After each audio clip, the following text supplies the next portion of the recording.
evening. It's Saturday the 28th of September. It's just past 6 o'clock and welcome to our Saturday evening news programme.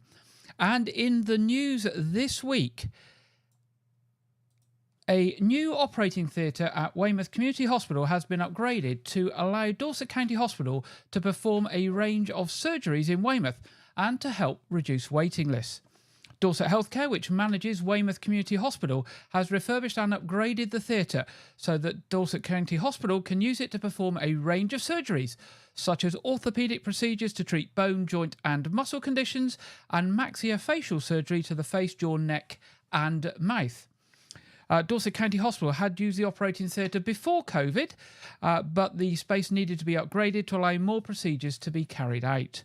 The refurbishment project is a result of a collaboration between the two trusts and the new shared leadership arrangements. Matthew Bryant, who's Chief Executive of Dorset Healthcare and Dorset County Hospital, said, "We are delighted to expand our services based in the community and to be able to provide this facility at Weymouth Community Hospital.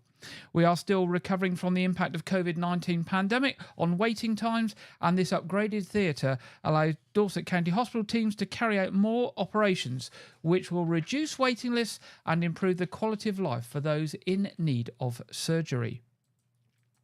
A man has been found guilty of careless driving in Winchester Crown Court this week after he tragically killed a 94-year-old lady from Wyke, Regis. Egoras Kondratus, who had been collecting bags of clothes on behalf of a charity, reversed his van over pedestrian Sylvia Bentley outside her home in Wyke Regis before moving forward and hitting her again. The jury returned a unanimous guilty verdict this week after the court heard that the driver had 3 other motoring convictions, including one just 16 days after the fatal crash for using his mobile phone whilst at the wheel of a vehicle. Following the fatal crash in Woolland Gardens, Wyke Regis on May the 2nd, 2023, the defendant had denied causing death by driving his van without due care and consideration while over the specified limit for a controlled drug, in this case cannabis.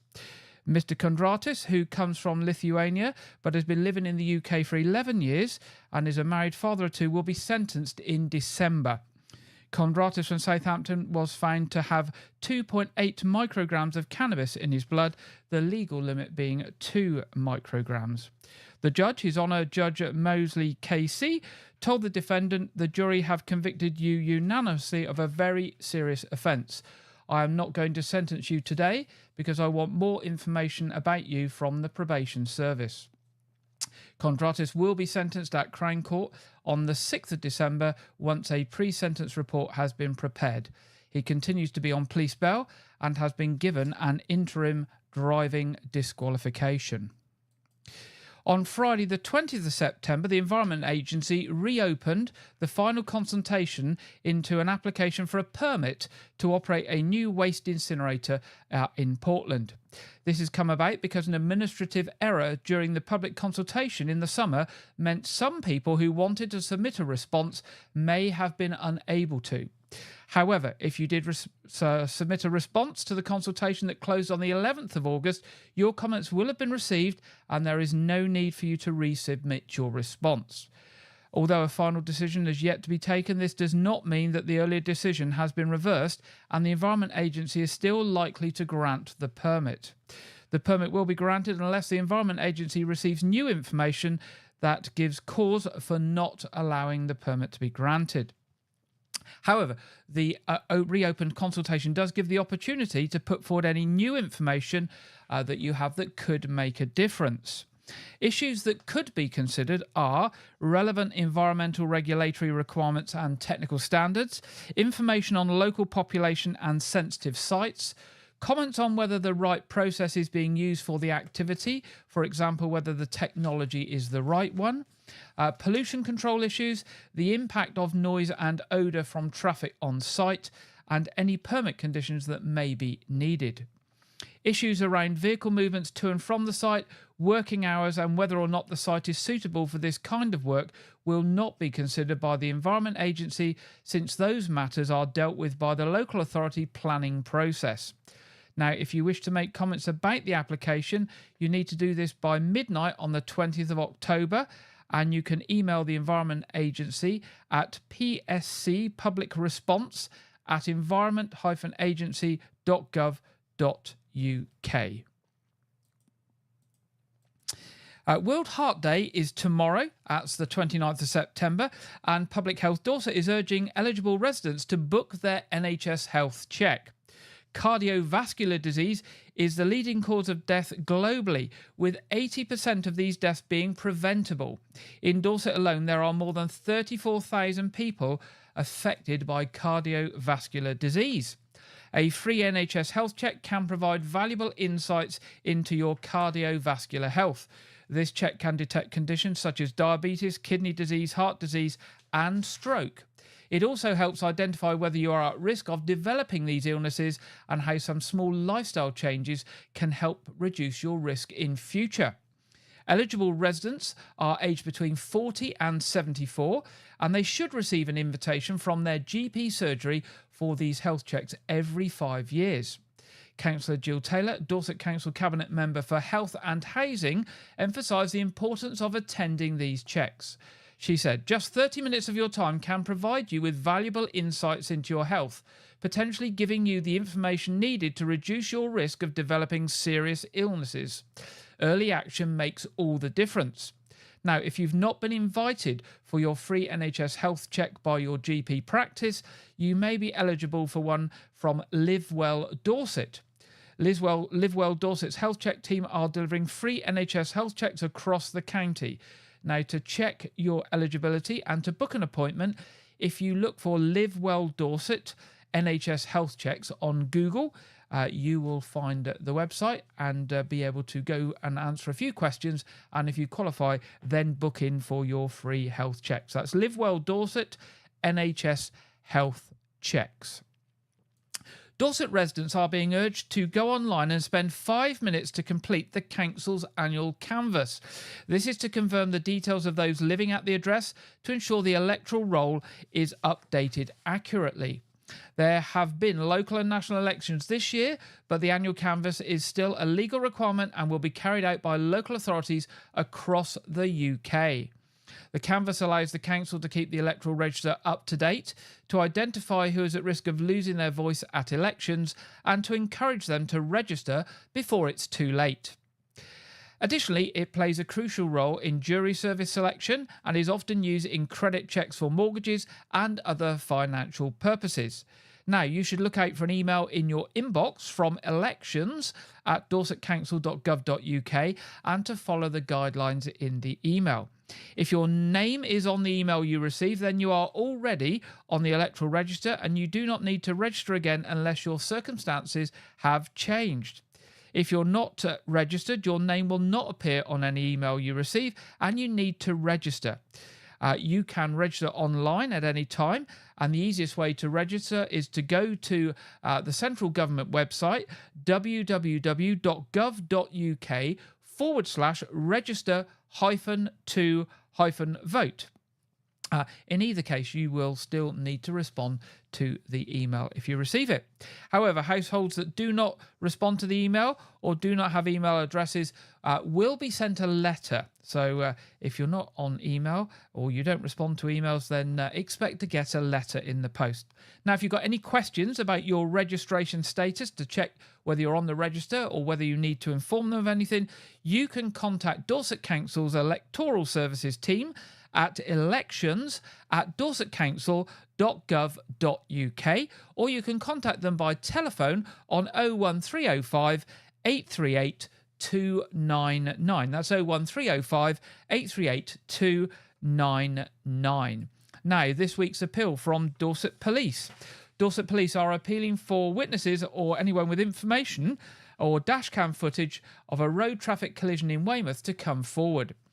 On Monday, the 23rd of September, at 8:38 p.m, the police received a report of a collision involving a grey BMW 3 Series and a silver Honda motorcycle in Lynch Road, Weymouth. The rider of the motorbike, a local man aged in his 60s, sustained serious injuries and was taken to hospital for treatment. His next of kin were informed. The driver of the BMW was uninjured. Road closures were put in place to allow emergency services to safely deal with the incident. The road reopened at around 12:40 a.m. on Tuesday the 24th of September. Police Sergeant Mike Gatfield of the traffic unit said, "I'm appealing to anyone who saw the collision or moments leading up to it to please contact Dorset Police. I'm keen to hear from anyone who may have captured the incident on either dashcam or home CCTV footage." Finally, I'd like to thank residents and motorists for their patience while the road was closed. This allowed emergency services to treat the injured man and to carry out an examination of the scene. Anyone with information can contact Dorset Police in the usual way, using the non-emergency number 101, or if you wish to give information anonymously, you can do this via the Crime Stoppers charity on 0800 555 111. Now, anyone who is involved in voluntary or community groups in Dorset is being invited to help deliver the best support for families within communities through partnership working, with more information being presented at an induction session on the 30th of September. Dorset Council was selected last year by the government to be one of only 3 Pathfinder organisations to design major reforms to children's services, from family help to the edge of care, and to make sure these changes work well for families. The programme was known as Families First for Children, or FFC. Families First for Children, or FFC. A session to find out more, which is open to anyone who is part of a voluntary or community group, is being held at the Dorford Centre in Dorchester on Monday, the 30th of September, that's this Monday coming, from 9:30 a.m. to 12:30 p.m. John Sloper spoke on behalf of the Dorset Voluntary and Community Sector Assembly. He said, "We will be providing the support that voluntary and community groups need to make this really work for Dorset families. There is a huge amount of local expertise in the voluntary community sector, and we are keen to use that along with their innovation and creativity to support families in the places where they live. We're looking for anyone involved in community groups that connect with families, such as toddler groups, food banks, or youth groups, to come and find out more at this session." Now, anyone who wants any information on this session and information on how to book a place is quite a complex website address. So if you drop us an email to news@wykeregis.tv, news@wykeregis.tv, we'll ping across the information to you so that you can click on the links and register for that session, which is on Monday at the Dorford Centre from 9:30 to 12:30. A service launched earlier this year for children and young people with additional needs is already making a difference to their lives. Dorset Council's Birth to Settled Adult service, which launched in April, supports children and young people with complex health needs, disability, or who have special educational needs, and is currently making a difference to almost 1,000 children and young people in the county. It is designed to help the transition into a settled adulthood, with the social care teams from both children's services and adult services working closely together alongside colleagues from health and other partners. The approach of the service is to embed principles of independence, strong links with communities, and an ambition that young people are supported to thrive. The partnership includes those who work closely with children, young people, and families.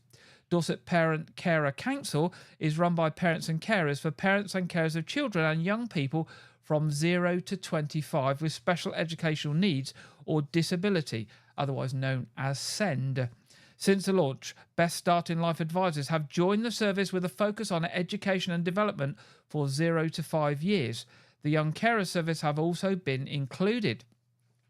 Councillor Claire Sutton, Cabinet Member for Children's Services, Education and Skills, has said, "We want all our children to be prepared for adult life, and this includes young people who might have additional needs.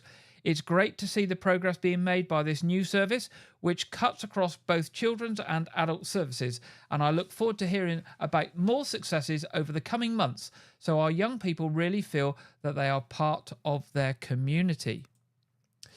Now, on Wednesday, the 25th of September, Managing Director of the Gardens Group that operates garden centres in the Southwest, Mike Burks, was presented with the Pearson Memorial Medal by the Horticultural Trades Association.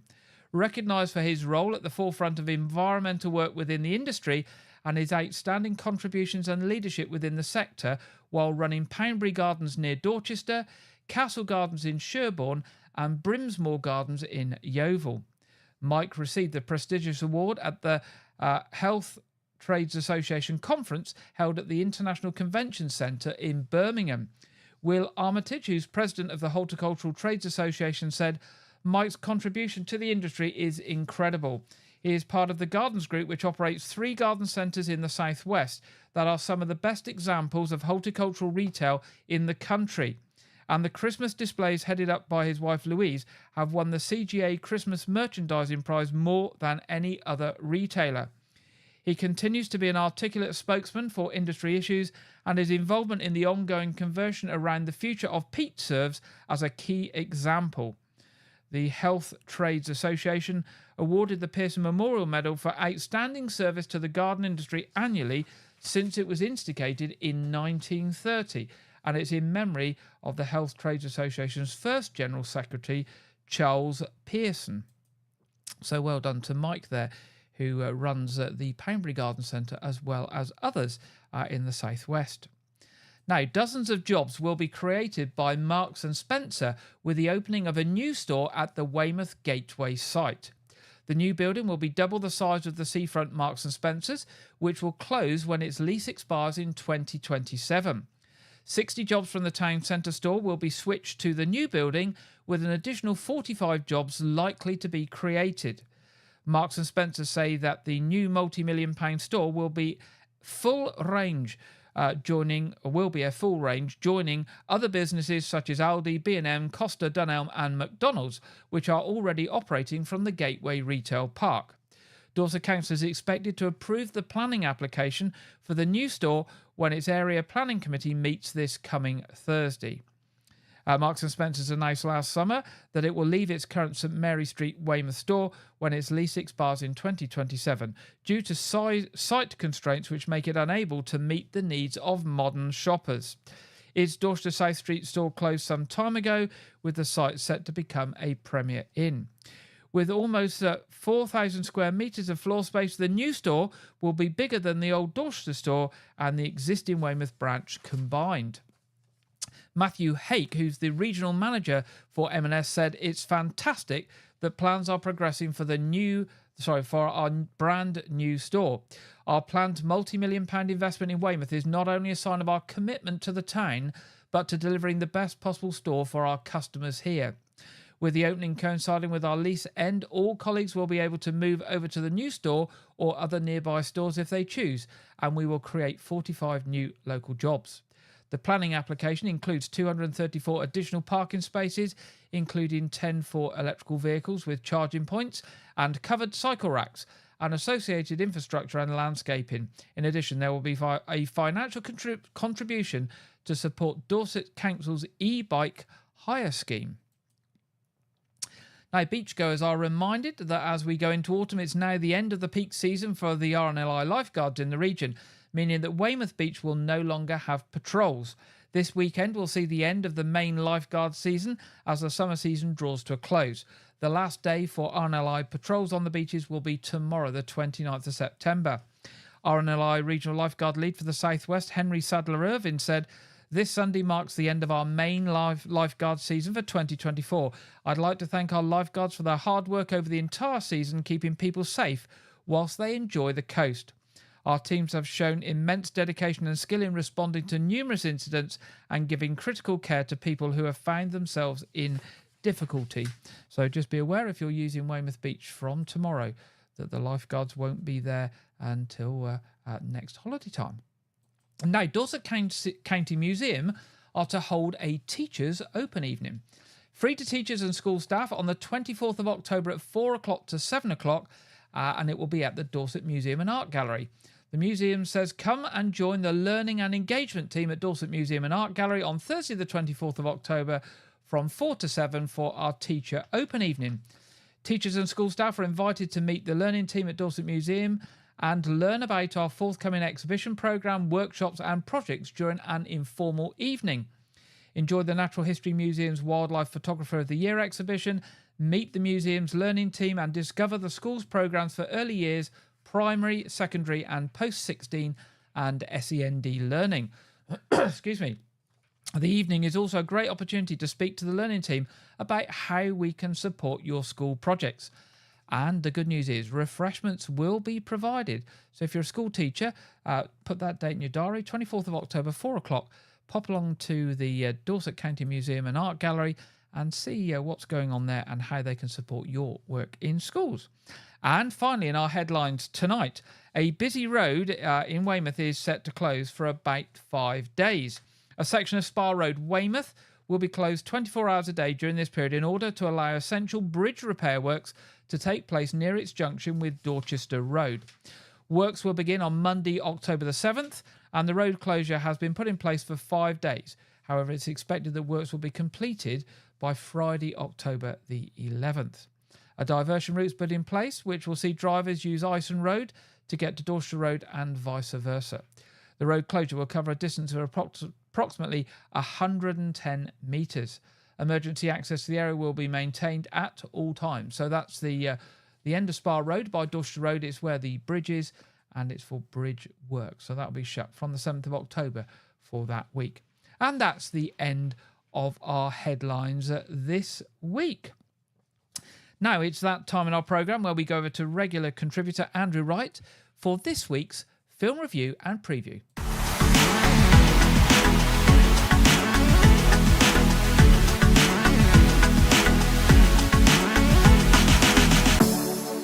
Welcome to Wyke Regis TV film review and preview. I'm Andrew Wright. This weekend, the long-awaited Francis Ford Coppola's Megalopolis arrives in cinemas. The film is the legendary director's first film in 13 years and revolves around a visionary architect played by Adam Driver as he clashes with a corrupt mayor played by Giancarlo Esposito from Breaking Bad, Boys, Mandalorian, in determining how to rebuild the metropolis of New Rome after a devastating disaster. The cast also contains Nathalie Emmanuel, Aubrey Plaza, Shia LaBeouf, Jon Voight and Lawrence Fishburne.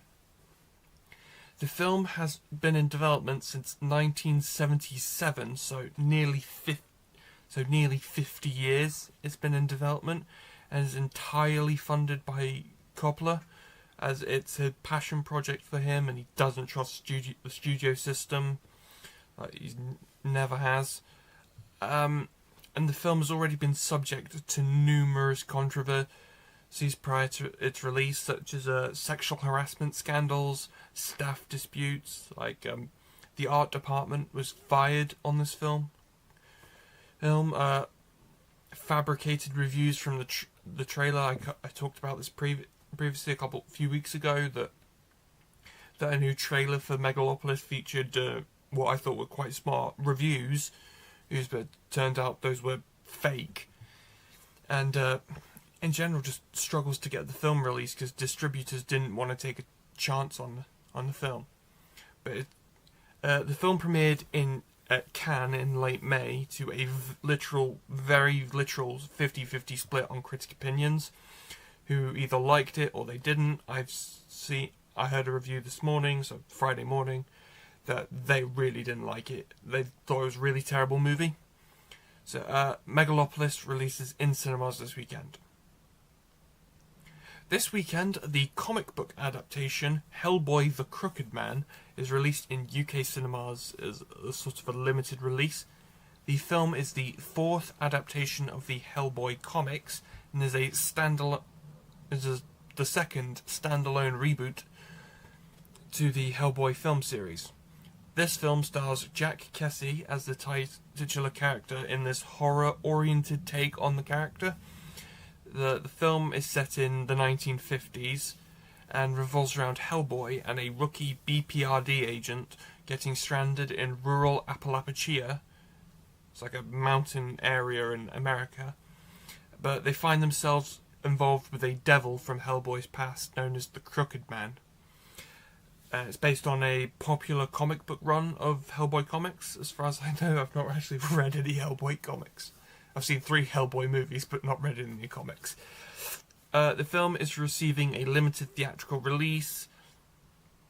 It's not being released theatrically in America. It's more of an independent production. So the critic reviews are few, but the ones out there are mixed, who praise the film's smaller gothic horror-oriented nature. I've seen in a review it was compared to the 1980s Evil Dead film. But they criticise it when it attempts to veer towards blockbuster territory. So, Hellboy, The Crooked Man, released in cinemas this weekend. It's coming out on Blu-ray in December. I will watch it then. That's all I have for this week, but be sure to check back next week. Very excited to be previewing Joker, Folie à Deux. Now back to Gary in the studio. Thank you very much, Andrew, and we'll be back with Andrew next week to hear what the latest movie and film release news he has for us. Now it's time in the programme to go over to the Met Office for the weekend weather forecast, the national forecast, and this week we are joined by Catherine Chalk. Hello, welcome to your afternoon weather update from the Met Office. A brief respite in the weather for some of us over the weekend, but turning increasingly unsettled from the west. We've got a ridge of higher pressure across the UK through today, but as we go through Sunday, another area of low pressure is going to be moving across the country through Sunday, Monday, eventually gradually clearing through on Tuesday. So we're going to expect some stronger winds and further outbreaks of heavy rain for some of us. But back to this afternoon, plenty of fine and dry weather out there, especially across much of Wales and the south of England with some sunny spells. Further across the north, so Northern Ireland, northwestern parts of England and across Scotland, some cloudier conditions here with some showers or perhaps some longer spells of rain, especially into Orkney. Now, we have got lighter winds out there compared to Friday, so it should be feeling a little bit warmer where you do catch some sunshine, but generally temperatures are still a little bit below average for the time of year, up to 11 or 12 degrees across Scotland, further towards the south, highs of 15 to 16 degrees. Now, as we go through this evening, many places across the south of England staying largely dry with some clear spells. Still a few showers affecting northwestern parts of England and across Scotland, once again pushing more so into Orkney. So there'll be some clear spells around through tonight, but temperatures aren't going to be quite as low as the night just gone, but we may see a touch of frost in the countryside with temperatures dropping into the low single figures. But further towards the west, that's where we've got another area of low pressure. So it's going to be a mild start here with increasing amounts of cloud and some strong gusty winds. So we have got a Met Office wind warning that is in force across the southwestern parts of England and into Wales as well. We could see gusts 50, possibly even up to 60 miles per hour. And we'll start to see some heavy outbreaks of rain as well, pushing it into parts of Northern Ireland later. But further towards the north across Scotland, much of eastern England as well. Although the cloud will be increasing, we should get away with a dry start to the day at least, with some hazy spells of sunshine. Now, temperatures still ranging from 13, 14 degrees in the north, further towards the south, 15 or 16 degrees. Notice 17 degrees further towards the southwest, but we have got some heavy outbreaks of rain and strong winds, so probably feeling quite unpleasant through the afternoon. And as the afternoon progresses, further outbreaks of rain, heavy at times. So we have got a yellow rain warning in force, so there could be some difficult driving conditions with spray on the road and some flooding too. And the rain and the strong winds continue to progress across much of the Midlands and into southeastern England and across Northern Ireland as we go through Sunday evening, staying largely dry and clear across the far north and east of Scotland and Northern England.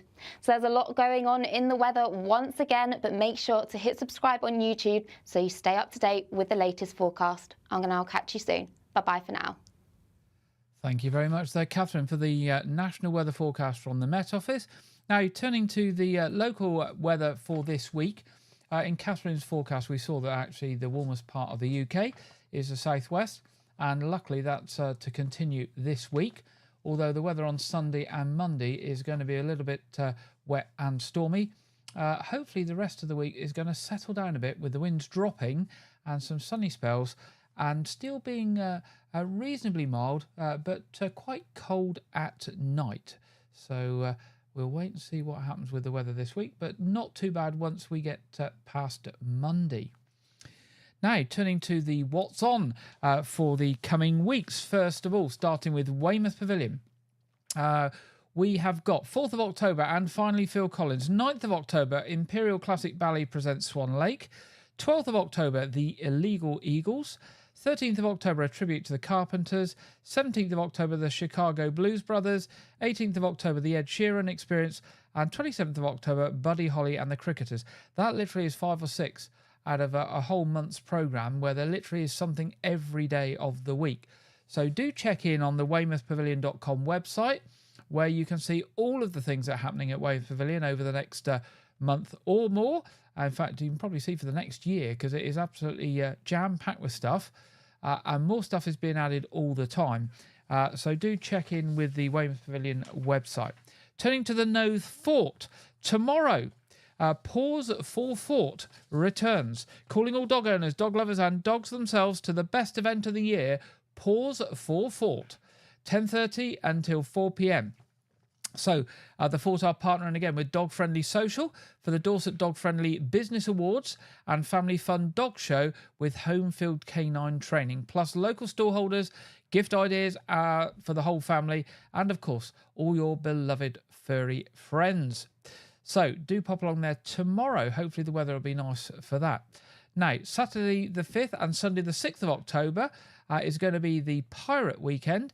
Bring along your little buccaneers for a day of shenanigans, including walking the plank, panning for gold, and more things here at the Knowth Fort.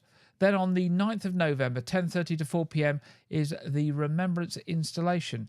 They're building on the past 2 years' efforts. The Knowth Fort volunteers and visitors and community groups have been creating a cascade of poppies, all made from recycled bottles. Some poppies have been named in honour of loved ones that have defended the freedoms of the country and protected our way of life. Now, the unveiling of the installation will follow a remembrance service held at the Knowth Fort on Saturday the 9th of November. Keep an eye on their website for further information, and that is knowthfort.org.uk. Now, I've been mentioning Abbotsbury and Portisham, who are celebrating their millennium all of this year, obviously going back to 1024 and King Canute. I checked on their website earlier today to see what was happening in October, and I noticed on the 26th and 27th of October, in about 4 weeks or so's time, they're going to have a scarecrow and pumpkin event. Now, if it's anything like some of the other rural villages, this is where you drive through the village and you see all sorts of different scarecrows dressed up and in all sorts of places in the villages. So hopefully that's something to look out for. But do pop along to their website, map24.org. Keep an eye on it because there are things happening right up to the end of December. Now, just remains for me to say that our other, church services, I almost forgot those. Church services in Wyke, Regis this weekend. There is an 8 o'clock communion at All Saints Church. There is no 9:30 service at All Saints Church tomorrow, but there is a joint parish service at 11 o'clock at St Edmund's Lane House, and this is a harvest festival service for the whole parish, so no 9:30 at All Saints Church tomorrow, but a joint service at 11 o'clock, which will be followed by a bring and share harvest lunch. That just basically means you stay after the service, you bring some sausage rolls or some cheese and biscuits or some sandwiches, and you put it on the table and everybody shares in what everybody else has brought. So that's tomorrow.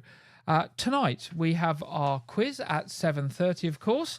All are welcome to join us. It's free, it's family friendly, and that will be at 7:30 with the streams going live about 7:20.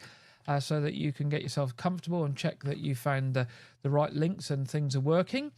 And the other thing to say is a year gardening from Clive Gray, the September edition, will go out tomorrow, that's Sunday at 4 o'clock, and be repeated on Friday at 7 o'clock. And now, heard from Clive earlier today, we think he's going to do one more main programme this year for October, and then he usually takes a break through to the new year. So this is the September programme. We hope in a few weeks' time to have the October programme, obviously looking at what's going on in the garden this time of year. So do look out for those. Always good advice, and it's always good to see what Clive is doing in his garden. Now that brings us to the end of this week's programme. If you've got any news or stories for us or any events coming up, or if you need any further information or links or websites from any of the stories we've covered tonight, please do drop us a link, news@wykeregis.tv. We run that 7 days a week, and we're always pleased to hear from you. So do get in touch. Other than that, it just remains for me to say have a brilliant weekend and a good week ahead, and I look forward to being back with you next Saturday at 6 o'clock. Good night.